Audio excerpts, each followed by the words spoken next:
Il y a aujourd'hui des gens en France, et parmi eux des hommes politiques, des parlementaires notamment, vous en avez reçu quelques-uns ici, qui disent qu'il faut renouer le dialogue avec vous.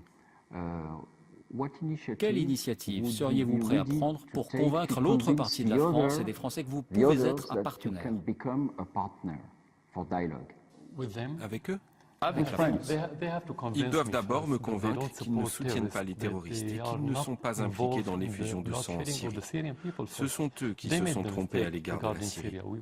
Nous n'avons tué aucun Français ni aucun Européen. Nous n'avons pas aidé les terroristes dans votre pays. Nous n'avons pas aidé ceux qui ont attaqué Charlie Hebdo. C'est vous qui avez aidé les terroristes. Par conséquent, votre pays, les Occidentaux, doivent nous convaincre qu'ils ne soutiennent pas les terroristes.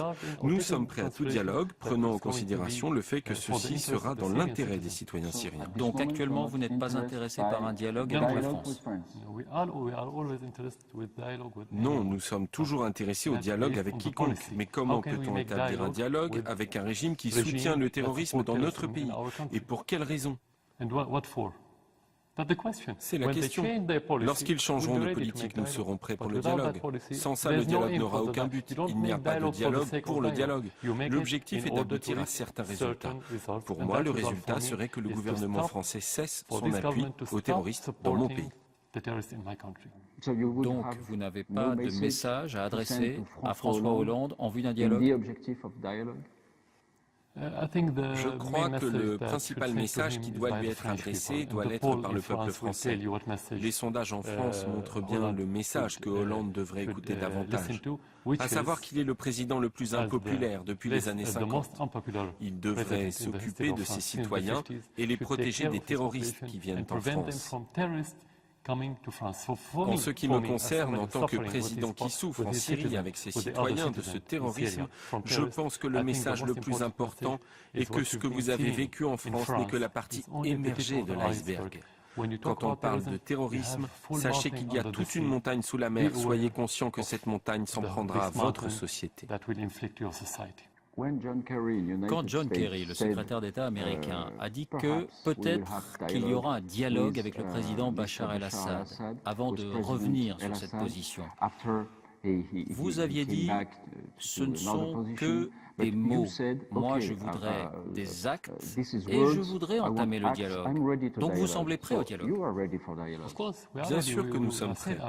J'ai dit que nous sommes disposés à mener un dialogue avec tout pays dans le monde, y compris avec les grandes puissances, y compris avec la France.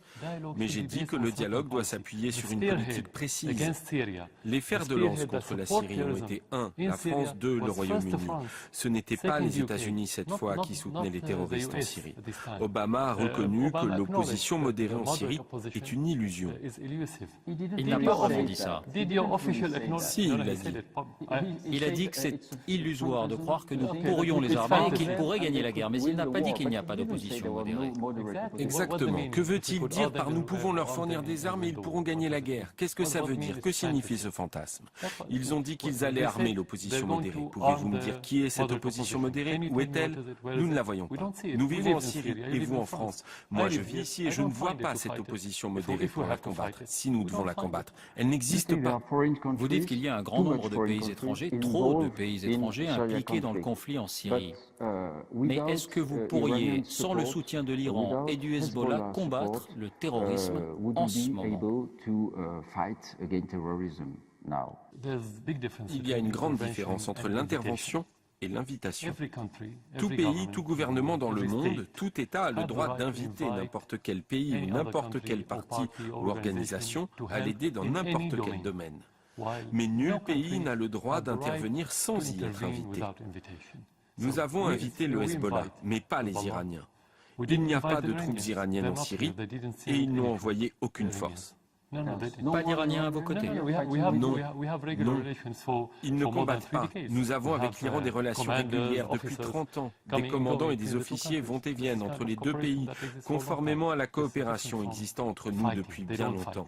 C'est différent que de participer au combat. Ils ne combattent pas. En tant que gouvernement, nous avons droit à ce genre de collaboration. En revanche, la France et d'autres pays n'ont pas le droit de soutenir qui que ce soit dans notre pays. C'est une violation du droit international, de notre souveraineté et des valeurs dont ils se vantent et dont certains prétendent être fiers depuis des décennies, voire peut-être depuis des siècles, parmi lesquels la démocratie. Est-ce de la démocratie que d'envoyer des armes aux terroristes et de les appuyer? Ai-je le droit de soutenir les terroristes qui ont attaqué Charlie Hebdo, par exemple? Vous savez ce que le Premier ministre français a dit récemment de vous? Il a dit « c'est un boucher ». Que répondez-vous? Tout d'abord, je vais être franc avec vous. Personne ne prend plus au sérieux les déclarations des responsables français.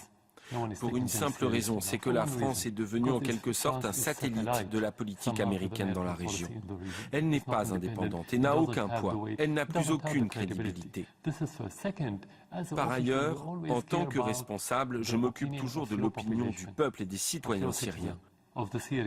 Ce n'est pas la France ou un autre pays qui a fait de moi ce que je suis. Je suis là par la volonté des citoyens syriens et c'est ça qui m'importe.